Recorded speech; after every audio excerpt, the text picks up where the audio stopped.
tengo ya el gusto de saludar al dirigente de la Alianza Nacional de Pequeños Comerciantes, Cuauhtémoc Rivera. Buenas tardes, Cuauhtémoc.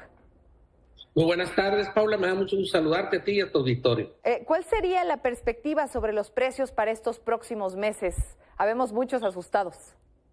Bueno, lo que se está dejando ver y el entorno lo estás tú señalando con la actualización que se ha dado al IEPS en alcohol, en tabaco, en gasolina.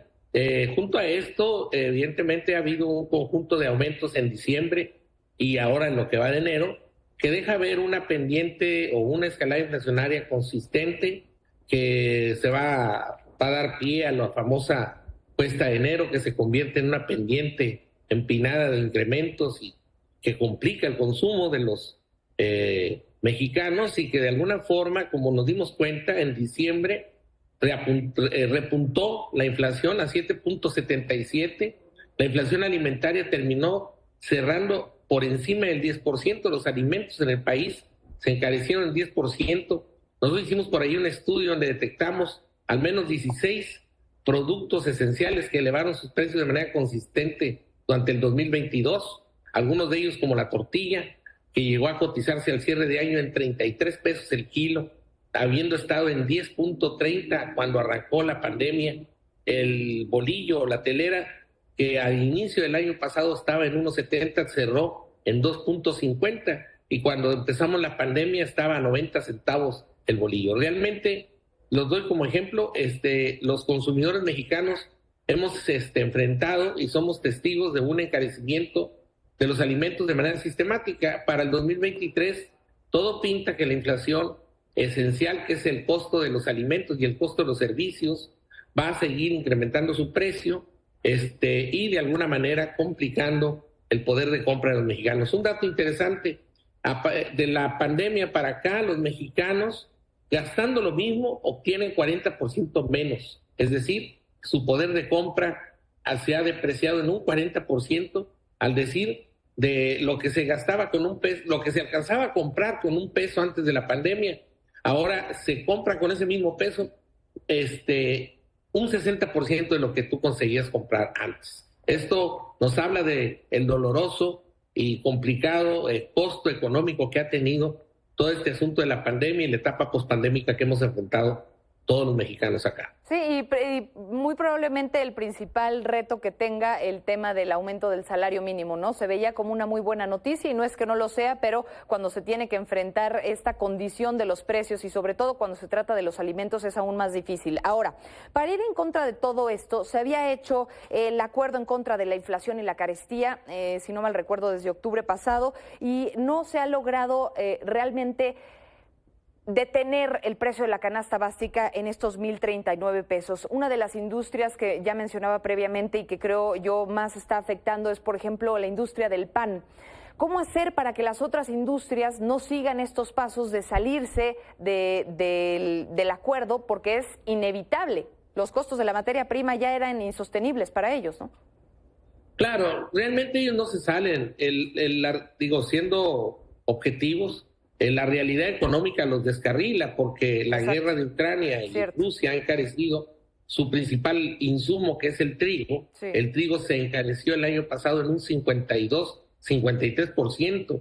El gas también resintió mucho esta industria. Y bueno, qué decir de lo demás, que es los lácteos, el aceite, las mantecas. En realidad, la industria de la panificación ha visto una presión muy fuerte, como también la de la masa y la tortilla, y en general todos los demás segmentos del mercado. Tú bien lo señalas, el PASIC, que se firmó, la estrategia contra la carestía, que se firmó por el gobierno federal y algunos distribuidores mayores en el mes de mayo, el primer PASIC y el segundo PASIC en octubre, que vence ahora en febrero, y que ya el gobierno federal anuncia o ha adelantado algunas notas de que seguirá suscribiendo estos convenios en adelante. Nosotros hemos observado que hay una dificultad con esta estrategia, que es pensar que vamos a poder controlar el impacto inflacionario desde los precios. Es decir, cuando empezó todo esto, todas las voces se alarmaron, o nos alarmamos de alguna manera, porque preguntamos, ¿el PASIC es un control de precios? Y la respuesta del gobierno federal fue no. Es un programa voluntario en donde los jugadores se van a ir sumando voluntariamente y van a tratar de establecer topes de precios de manera voluntaria. El mercado no actúa así, Paula. Desgraciadamente la oferta y la demanda no actúa bajo temas de voluntad. Exacto. O temas, la oferta y la demanda es fría. Entonces, evidentemente, los precios se mueven de manera libre, dispersa, son precios distintos para una misma categoría de mercado, y se los hemos dicho, es como tratar de agarrar el agua con las manos. Va a ser muy complicado seguir pensando que la inflación la vamos a poder contener de esta forma. Debo decirte también, algo que me pasó ahorita en la pregunta anterior, que todo indica que vamos a entrar a una recesión. El mundo va a entrar a una recesión, si tú quieres leve o no, pero una nueva recesión como la que se vivió en 2021, porque Estados Unidos, Europa y China van a marcar una desaceleración económica muy fuerte.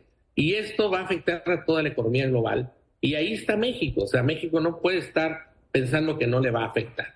Entonces, 2023 deja ver venir un año muy complicado para el mundo, para nosotros, y la inflación es el eje que está minando la economía global en Europa, en mismo Estados Unidos. Es decir, este factor, el tema de la inflación en el fenómeno económico, no es un común erizo, es de muchas aristas, y la verdad que nosotros hemos venido insistiendo de que se debe tratar con mayor cirugía. Sí. Es una cirugía de precisión. Claro. Se necesita más jugadores y una estrategia más renovada. Pero bueno, somos nada más una voz más en la sociedad mexicana que tratamos de animar para salir de esto, porque pues todo el mundo queremos, como Yuri, tiempos mejores, ¿verdad? Entonces digo, no los hemos conseguido, pero en eso estamos.